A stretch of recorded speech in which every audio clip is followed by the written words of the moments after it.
Okay. So the story starts in 2006. This is the second half of my senior year in high school. I am about to get off probation in the coming months from a incident where I was caught selling prescription pills that were not in my name a year earlier. And I did pretty well. I was getting good grades, staying out of trouble, aside from a slip-up back at homecoming when me and my friends showed up drunk and high, and I got caught and had to deal with the consequences. The judge was not happy, to say the least, but still, I got to continue my probation, and I was about to finish it. Now, our spring break was coming up, and that was to Cancun, Mexico. I figured, hey, probation is almost over. I've been pretty good. I'm going to see if my probation officer will say it's okay for me to go. So I show up to my weekly probation meeting where, I take a piss test, take a blood alcohol test, the whole thing.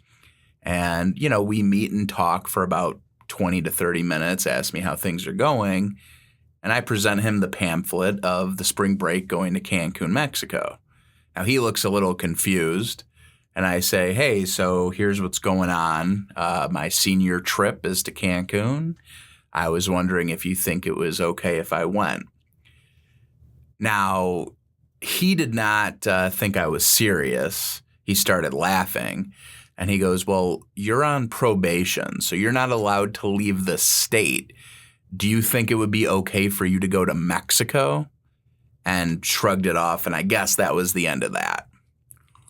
Well, I'm bringing up this story because I had been a rapper at this point for the last 4 years, and I would always think of songs and things like that. So when I was going to Cancun, I had a song in my head that I was going to write and create about going to Cancun that I thought would be fun, have the tropical sounding beats and everything. And it was, the song in my head was welcome to Cancun with a bitch as fuck. And you can kind of hear that like tropical kind of element. And not going to Cancun, I decided that hook was catchy. That and I was like, I have to do something with that. So at this point, I'm already relatively well known in my city of Madison Heights as being a rapper. A fair amount of people know my music. And in kind of a bit of, sarcastic anger, I would say, I start making a song and turning it into Madison Heights. Welcome to Madison Heights is where the bitches fuck. And then, start shortening it. And Madison Heights is where the bitches fuck. And I have this melody in my head, so I start writing it. And at the time, there was a rapper from Detroit named Killaz. And, he had his song, My Hood, where he says, I'm from Joy Road, exit 9, come up off the freeway. And that was really big then. And so I'm thinking like, okay, how do I kind of take this, make it more of a Madison Heights thing, and then, using the same melody, I'm from 12 Mile Parkour, come up off the Quinder. And so I have this whole concept in my head. Long story short, I make the song, and it goes pretty well locally.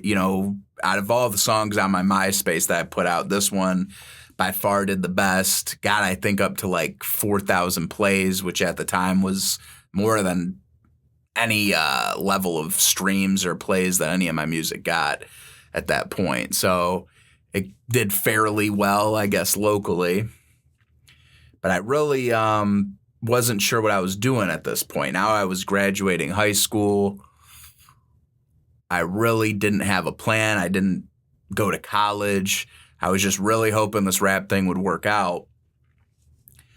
And during summer, me and this kid, Sean, would hang out and we'd smoke weed and maybe do a little something of something else. And so we were hanging out a lot. And Eventually, it's getting towards the fall, and he says, hey, the guy who sells me weed, he's a rapper too, and you guys should meet up. At this point, I've met so many people that, this guy's a rapper, you should meet up. And it's never good. It's never someone I like. It's never someone who's talented. So I just kind of was like, yeah, whatever. But the weed was good. So I was like, screw it. Let's go over there. Let's meet the guy. We go over there. We're hanging out in this guy's garage. And definitely was not what I was picturing. When you're picturing like a drug dealer, especially at this time, you're thinking of someone who, maybe, tall tee, baggy pants. I mean, this is like still kind of the early mid 2000s. So, that was still kind of the way people would dress if they were in that life, so to speak. And this guy is kind of more of a, I don't want to say nerdy looking guy, but, has glasses on, has a Red Wings shirt on, jeans. So it just was not what what I was picturing. And he was from Royal Oak. So just kind of that alone broke off what my stereotype of him would be. So it did catch me off guard. And then this dude starts rapping and we start freestyling, and he's, pretty good. He's never really put out music at this point. But I could tell he had a passion for it. So we just click immediately. And it got to the point where it was like Sean wasn't even in the room anymore. And eventually, Sean, I'm not sure if Sean went home, I stayed, or eventually I just ended up coming back. And me and him would hang out without Sean. And we decided to start working on music. And we don't really know what we're doing. Are we each solo artists that are making some songs together? Are we going to be a group? Right now, at this point, we're just in his garage. We're writing songs and seeing what happens. Now, I had already been working kind of on a solo album before I met him. So I had some songs already. I had Madison Heights. I had the song called Bringing 96 Back that I had already started working on. I'm bringing 96 back. I'm bringing 96 back. Bringing 96 back. Bringing 96 back. And out of all the tracks I showed him of mine at the time, this was the only one that it seemed like really wowed him about me in any way. It didn't really seem like he was fucking with any of the previous tracks I had. But when he heard me on Bringing 96 Back, he heard my inner rhymes, and which were pretty simple at the time, but he heard, I think he liked that when, I would have things like, get so much head in bed, these girls think I'm lice. Suburban terrorists, fucking teachers, and fighting coaches. Roll blunts in the back of school buses, I don't like to focus. So if you're fed up, keep your head up, get by. Got a problem, I could solve it, wanna get high. And for him, he's a multi-syllable guy. So he's all about the inner rhymes and the outer rhymes, where before the majority of my style would really just be focused on the outer rhymes. So I could just be saying whatever in between. But by that song, I think it was kind of like just, I wasn't really trying. It was just how, I just wrote it. And I think that just was like, okay, I could fuck with this guy. So I had a few things already in the can that he could get on a verse, he could rap on, and, we already had a bit of a foundation. So we started doing that. I think one of the first songs that we work on is Bringing 96 Back. I had already had my friend Chuck on it, so Chuck had the second verse. He's 1999 in the CD player, rocking Versace, so I don't even see you haters. Was a little kid chilling with all the older cats, no gas. Adam comes in with the third verse. Now, Adam at the time, he was going by the rap name MCIQ, which I think kind of fit him with that nerdy look and everything like that. So that's what he was going by at the time, or just IQ, which I thought was a dope, rap name. And he comes in and he's just got that very syllable, multisyllabic style where every word is perfect with every beat. I mean, it's just... Let's take it back to 96 when I first touched the pad and started rapping. Pissed the fuck out of my mom and dad, it had to happen. And they could have never fathomed I would come this far. You're in the crowd clapping, I'm being the star. Now it's the party, why we're bringing 96 back. Like, you know, every syllable is matching the beat perfectly. And so he rapped really well. Some people compared him to Eminem. Some people compared him to Atmosphere.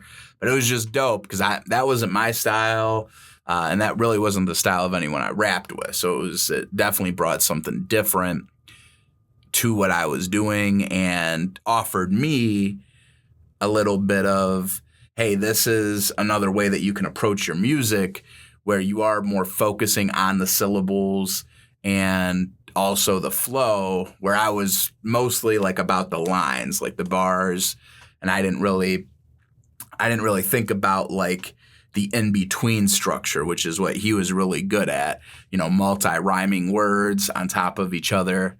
And his flow was really good. I mean, this dude rode the beat like nobody I knew at the time. So just, you know, had some talent like almost immediately. It wasn't like other scenarios in the past where I would record with somebody for the first time and, you know, it would be pretty rough. It would be like they've written rhymes for a long time, but when it came to getting on the mic, you know, actually performing it and recording it, they would have problems with. Or he didn't really have that. I mean, he picked up on things pretty quickly. So we make Bringing 96 back. That ends up being a song that we start putting out there, getting some feelers, and it seems like people like it. And we're now, instead of being just in the garage, he lives in the basement of this house that he's renting with roommates, Davey and George, Joe, Jason, Bob. Bob is his name. Bob's going to come up again at some point. Now, Adam has the whole basement to himself, and he's got this pretty big closet for his clothes. So we end up moving the mic and the task cam I have into this closet, and then he ends up putting his mattress as the door. So we're recording in this little closet, which was pretty cool. It was like our little booth. Situated inside of my closet, I'ma give you a visual how we push our product. Slide the mattress, keep the door closed while I'm rapping to you and keeping one eye upon my wardrobe. And on a laptop, I mean, there was nothing elaborate about what we had. I had probably the cheapest condenser mic I could buy. I had the cheapest audio interface that I could buy from Guitar Center. But it was dope, man. I mean, we would just be writing music all day and then recording music all night. It was like nothing I've ever experienced before. I don't think it was anything he's ever experienced before, especially because it was his first time recording. But there was just this energy from God or something that we just like were unstoppable with just making songs. And we just kept going and going, and eventually it just made sense, like, oh, we just need to be a group. We need to be, you know, create an album and everything like that. And I'm not sure, like, what all names we tossed around. I'm sure there was a lot, but we landed on Stereo Killaz. Enter the mind of a stereo killer. Witness the burial, send chills up your sleeve, but you just can't leave. It's addicting and depicting, and you on your knees, please. Which, you know, I think maybe like it was Boombox Bandits, or, you know, we had a few different ideas in the can, but, you know, that's what we landed on. So I think it was a dope name, you know, but it was very of the time. I feel like I'm not sure where it would be now. We were really listening to a lot of underground hip hop. A lot of Outkast. I mean, that was the stuff that was really in our playlist and a big influence to us at the time. So we have a big portion of music done. We're working on the album. And really, what's the next step? The next step is to perform, right? Book a show, so on and so forth. So we have this guy come around because there was all these people coming around this house that he lived at. Big collection, a wide variety of people. And some people would be kind of in the music scene a little bit. This one guy who was in like the Juggalo scene wanted us to kind of be part of that. Now, we weren't, at this point, I would definitely probably do some Juggalo shows, but at that time, I think we were very specific about how we wanted to be portrayed and what we wanted to be. So we decided not to go that route. And then we were just constantly, putting feelers out there, trying to see how, to get on a show. Because this would have been my first show, too. I did some smaller performances at, like, house parties and stuff before this. But this would have been my first show at, like, a professional venue. So we end up getting booked on this big show that had, like, 20 to 30. I mean, it was huge. 20 to 30 acts on it. I mean, it took forever. I think they might have did, like, a drawing to see, what order people would go in. And at this point, this is the end of 2006, early 2007, I want to say, somewhere along that. I was 18. He was 19. So we weren't even drinking age at this point. But of course, it's a bar, so everyone's drinking, even though we had the X's on our hands, which is pretty funny looking back on it being like one of the youngest people there. But, obviously, we were snuck some drinks. The nerves were real, I remember, because that's the first time touching a stage. And we end up going on. We had 3 songs. We had Bringin' 96 back. We had Poppin' in Here was another song. We don't keep it rockin', the party ain't stopping till the popos I'm knocking in here. Talking like you hard, you ain't got no pistol. Diss me, I diss you, let's make that official. Grey Goose, Bacardi, Henny, and Hypno. My head's starting to feel like a fishbowl. I'm not really sure what the third one was. It could have been Newports and Rap. Newports and Rap was probably the song that I feel like got that album the most attention, at least one of them. Because I like Newports and Rap, I'm trying to be black. I like butter and oil, does that mean I'm trying to be fat? No, not in the slightest. Listen as I recite this, I like this, and I'm good at it, so shut the fuck up. I was, just to be honest, because that's what this whole thing is about, is me just really being honest about my feelings at the time and, really looking back at stuff. I was kind of salty about that song just because it was really Adam's song. He created the chorus. He had the first 2 verses, and I really just came on the back end. And to see that become one of the songs that people really gravitated to kind of made me feel like I was just like riding the coattails of something he created. But I think a lot of that was in my head. And, at the end of the day, when you're on a project, whether you're in a band, whether you're in a hip hop group, whether you're on a team, it's all about playing your position. And even if I just said 2 words on that song, if it ended up, being successful, you got to root for the star player if you're not the star player sometime. And that, I think, was a lesson it took me a long time to learn. But I would say that I learned it now, and if I could go back in time, I think I would tell myself that. It was tough for me, too, because up until this point, I felt with confidence that I was the best rapper out of anybody that I had rapped with. And that's not to say any of the other guys weren't talented, because there's a lot of people who were talented, and, even Chuck, who was Slim C at the time, he really taught me just the basic structure of rapping. I mean, back in 2001, when we were both 13, and he saw me writing rhymes in our health class in 8th grade and came up to me and said, "Hey, man, I write raps too."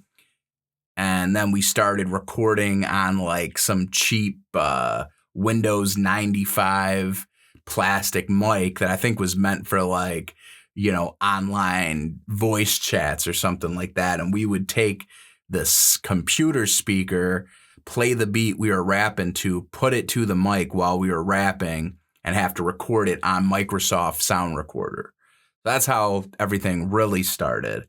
And he would teach me, because I wouldn't even be able to rap on beat. I mean, I was all over the place. I didn't know where the verse was, where the chorus was. I didn't know how to do 16 bars.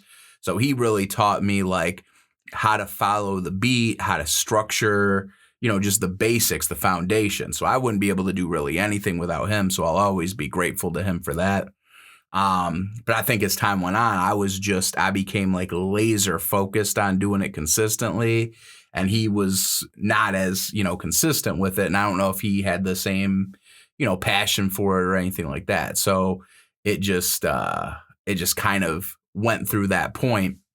But back then it was funny because we would be in his living room on this computer recording in the middle of the night and almost, having to whisper, having to keep it down.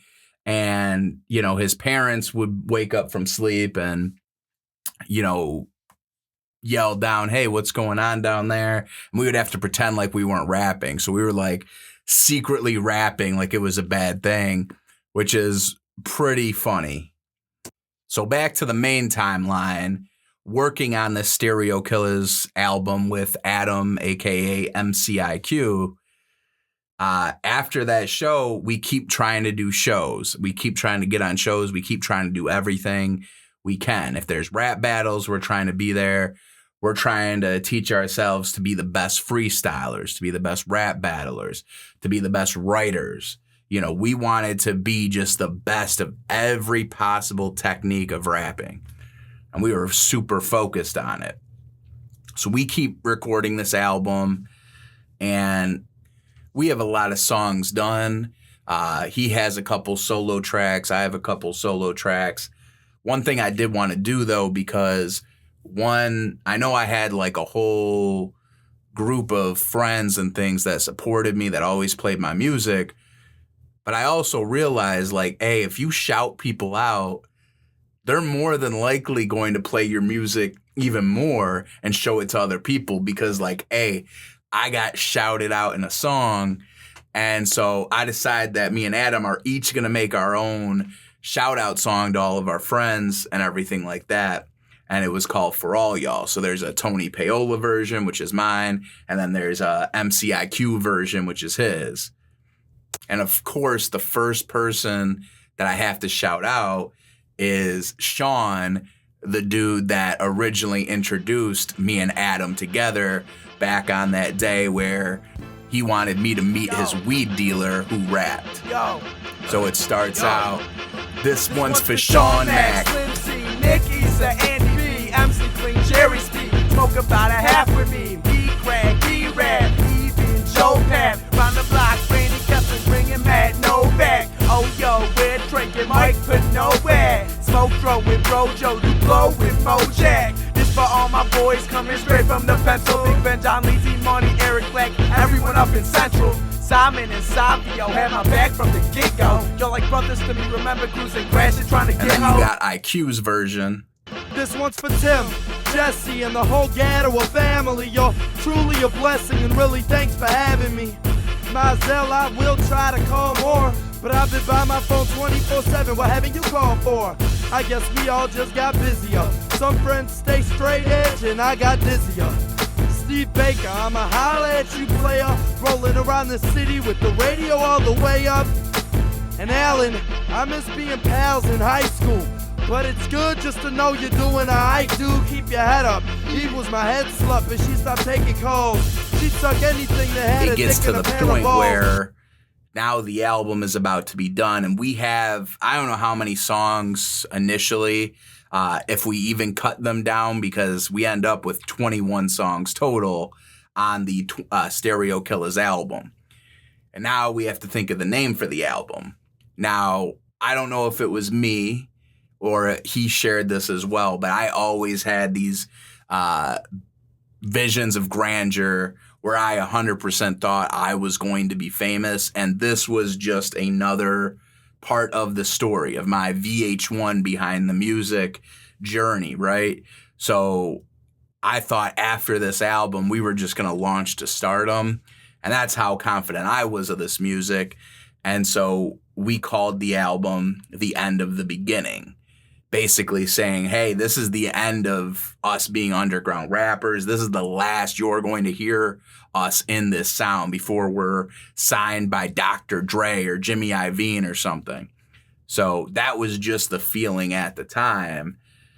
And, you know, we have this album done now. So now it's like, okay, how do we print up an album? How do we get physical copies of an album? We've never done this before.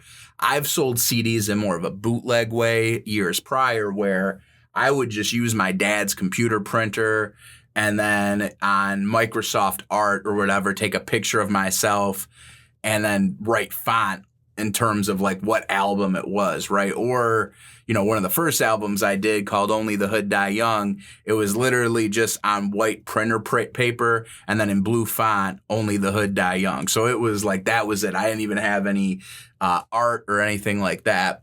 And then before even that album, it was kind of embarrassing, but I can look back on it and laugh. I made a album called Behind Enemy Lines. This was in like 10th grade, and the printer was like losing color because I wanted to like have a picture of myself on there. And so the printer starts, you know, just losing ink. So it literally has lines over my body, over the picture of me. So it kind of looks like, because the album's called Behind Enemy Lines and I'm behind these faded printer lines, it almost looks like I did it on purpose. That was, you know, some irony of the universe. But again, you know, we're kind of bouncing around the timeline a little bit. So back to, again, current timeline. Stereo Killaz album is finished up. You know, we are trying to figure out what we are doing, where we are going with it. And, you know, we're calling around. We're going on, you know, on websites. How do you get, you know, copies of CDs made and cover art and everything like that? We didn't have Photoshop. We didn't have any way of doing graphic design or anything like that. I mean, we really were just like, we do the music and then hopefully somebody else figures it out. So finally, I think we had the yellow pages. I mean, this is really taking it back to using, because phones were not smartphones. I mean, we had flip phones or, you know, the base level, you know, cell phones with very limited technology on it. And, you know, there were still yellow pages. So we went through the yellow pages looking for local CD printers. And then I think we were just calling around to see who would give us the best deal, because we really did not have much money to spend. I mean, I think I was working at Burger King. You know, Adam was working at Moose Jaw or something like that. So we were, you know, really, really like minimum wage, part-time. I mean, just did not have a lot of funds to work with. So finally we find a company in the yellow pages called Sonar Sound and Video out of Clawson. I think that they were out of Clawson at the time. And it's ran by this guy named Eric. And, you know, Eric seems pretty nice over the phone, gives us, you know, quotes us a price and everything. Sounds really good. We agree upon it. And so eventually we go to meet up at that office and, you know, help design the cover work and everything like that. Now, Eric is not there for some reason. And his coworker, Barry, was there instead. I never actually met Eric. And Barry, you know, being from England, you know, I hadn't really met anyone from England at that point in my life. So, you know, it threw me off a little bit. And, you know, just, you don't know what to expect. You don't know how you're going to get along with someone. And I also, you know, being 18 at the time, you know, you still kind of feel like a kid. It's a weird kind of, when you're 18 through, I think, like even 21, you kind of are in this weird kind of, you know, transition between feeling like a kid and feeling like an adult. So being around adults and like, you know, in these kind of situations, in like a business transaction, right? Because I'm like paying this guy to create the album artwork and everything, and that could be pretty intimidating. And, you know, really all you can do at that point is just give him some kind of ideas of what you're thinking, and, you know, he does the rest. And I'd never done this before, so he took charge, and you know, Barry did his thing. I mean, it was I was pretty happy with the album cover overall. You know, has the boombox with like demon wings behind it. I mean, it's pretty metal, I think. And then it has like our font stereo and then Killaz in red with like skulls. So I thought it was pretty badass. A whole black, white, and red album cover theme, album art theme. So I dug it. And so anyway, now we're at like April of 2007. I think we wanted like a 420 release date or something.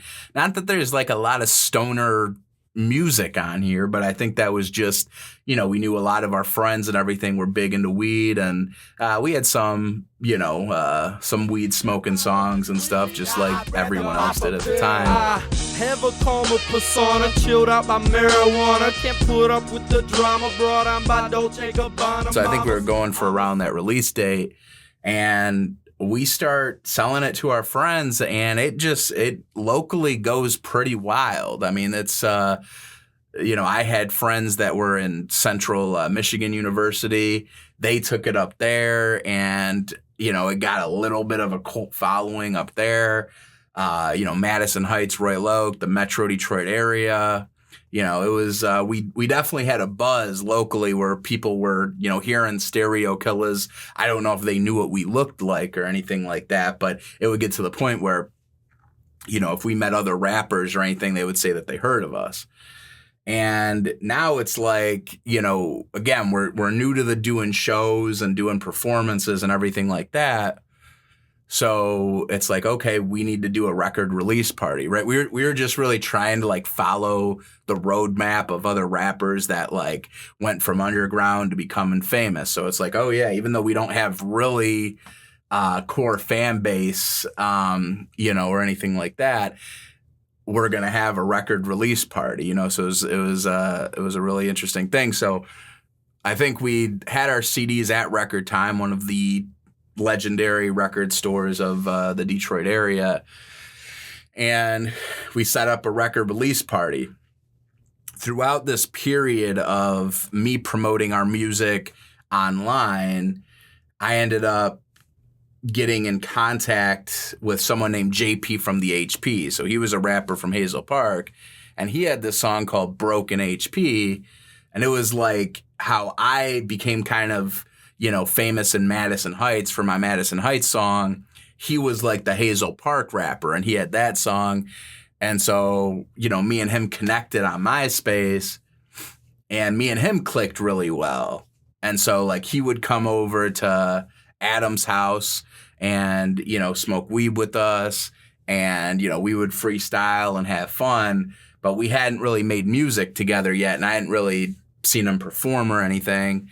So we decided to like have the record release party, and it's going to be, originally, obviously it's me and Adams. It's the Stereo Killaz record release party. So it's going to be us headlining, obviously, right? And we had people to open up for us. There was this rapper I worked with at the time named Don Dula, and he had a few people in his orbit, and they had like a few rappers that were rapping with him. So they end up, that like circle of rap group ends up opening for us. And there was this white rapper named Seva in that group. And Seva, I mean, this dude, white, blonde hair, blue eyes. I mean, every stereotype of like physically white you can think of, this dude had it. Very cool person, very nice person. Very like, if you needed a favor, if you needed something, he was always someone who showed love like that. But a lot of rappers, a lot of white rappers at that time, I think didn't really understand the gravity of the N-word. Now, I never used it in rap, and that's one thing, despite me using some other language that I'm not proud of, that is one thing I can say that I never used. And a lot of white rappers were flying it around because I think at the time, we grew up with hip hop and rappers saying it, and we kind of took it as no longer being a race thing. It was just kind of like a fill-in for dude, bro, something like that. And I still was like, this seems kind of shaky. So I would never use that word.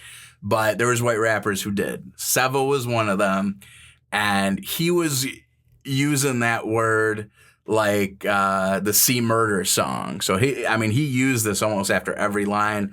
And I'll never forget when it's his turn to rap at this record release party, there's a black couple that's standing in the front, and he's just like unfazed, just like not even conscious of what he's saying. And they're staring this dude into the depths of his soul as he's saying the N-word like it's just any other word. I mean, it was like, I almost didn't want to perform. I was like, this is too much like secondhand embarrassment for me to handle. And I was like, I don't even know if I can be a white rapper after this. So, you know, they're performing and we're still waiting for JP and his rap partner, Black James, to show up. And it's like, you know, it's just time is going by. They're not showing up. So we're like trying to wait because it's like, again, we told them they could perform, but we're the headliners, right? We, you know, we don't want to leave it, you know, quiet too long. And I think, if I'm remembering correctly, I think the manager of Record Time came over to us and he's like, hey, you guys, you know, you have this set time, so you guys got to kind of get on the road, you know, get on the show here. So we ended up we're like, screw it. Black James and JP aren't showing up, you know, so we're just going to perform. So we performed, I think, like 5 or 6 songs off the End of the Beginning album. And all of a sudden, towards the end of our set, JP from the HP and Black James show up. And I think me and Adam were a little salty about it because it almost felt like they kind of were like, hey, we're not going to open for this group that's, number one, younger than us, and they're unknown. And that's one thing I learned in the hip hop scene. Everybody's got a chip on their shoulder because everybody thinks they're the guy. They're the one who's blowing up, and everyone else are like secondhand characters, right? And so I think that's probably how they thought of us. I mean, we were like 4 years younger than them. This is our first album that we're putting out. So I just don't think we had their respect. And I think I learned why. So they go to perform, and JP, his performance game is, and I will say this probably till the day I die, as a rapper, like a live hip hop performance, because you don't think of like, you know, when you think of like a rock performance and a hip hop performance, like you kind of picture a different kind of energy. Like a rapper energy is different than like a rock star, like punk rock, like in your face kind of energy. He had that like rock intense energy in your face with performing rap. And it was just like unlike anything I ever seen. I mean, this dude shut the fucking place down. I mean, it just, I was blown away. I was like, oh shit, this is how I want to be able to perform. This is the energy that I want to be able to bring. And before that day, I looked at JP like any other local rapper. It was like, whatever, make some okay music. You know, it's like I didn't hold him in any high regard. He was either at my level or, as far as I was concerned, like most rappers locally, below my level. Like I was like, I'm just a better rapper than all these motherfuckers, right? That was just my ego, which was also why it was hard for me seeing Adam be like such a good rapper immediately. And I think in songs like just showing me up, just being like a better rapper on that record than me, because I wanted to be the star. So it's, you know, and I think a lot of rappers feel this way. It is hard to forget admitting to like other people, even admitting to yourself that somebody's better than you. That's at a local level. I mean, that is a hard pill to swallow. So now I'm dealing with like Adam, who at the time, not the greatest performer, but rap wise is like, I'm feeling like, okay, he's edging me talent. He's better than me in some songs. And then I have JP fucking just ending the fucking show at my record. I mean, this might as well have been his record release party. I think we even felt like, is it like you should sell your album right now. So it just blew us away and really took us to school, which I think is a good thing that happened, because you need that. I mean, if, you know, you need that tough love, you need that friction a bit to be able to see what people can do.